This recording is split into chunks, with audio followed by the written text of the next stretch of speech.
Hi, I'm Becca. My project is about hypoplastic left heart syndrome. It's a congenital heart defect that affects about 0.016 to 0.035% of all live births and 1 to 3.8% of children with congenital heart defects have HLHS. It's considered a critical defect because if you don't treat it with surgery, it's unilaterally fatal.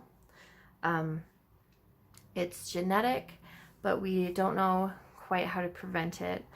And when it occurs, the left side of the heart is severely underdeveloped. Some structures may be missing. There might be a defect in the septum between the atria, which allows the two bloods to mix, which isn't good. A baby can be diagnosed in utero, but they're often diagnosed after birth. After a couple of days, the patent ductus arteriosus and patent foramen ovale start to close, and as they do that, a baby with a normal heart does fine, but a baby with HLHS will start to present with cyanosis and weakness and abnormal pulse. They might struggle to nurse or get tired easily from all that exertion because they're not getting enough oxygen.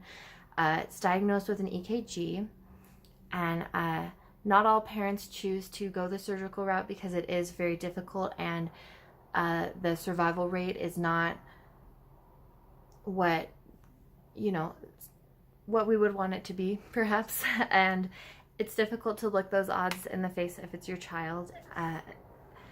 And it obviously also varies on a case-by-case basis, but if you were going to go the surgical route in the first couple of weeks, the baby would go through the Norwood procedure, which creates a new aorta, and a small tube connects the right heart to supply the body with blood in addition to the lungs, because the right heart is good and strong.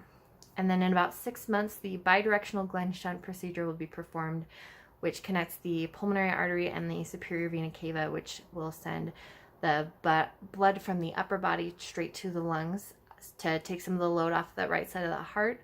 Then the Fontan procedure is done between 18 and 36 months, where the pulmonary artery and inferior vena cava are connected, and then the lower body will send its blood straight to the lungs, and then the right side will just do systemic circulation. In the 1980s, 95% of HLHS babies died within a month.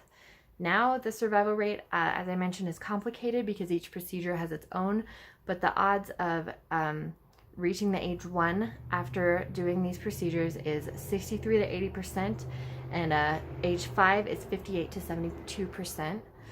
And if your baby is lucky enough to get a heart transplant, their odds of reaching the age of 5 are 76%. So we've come a long way.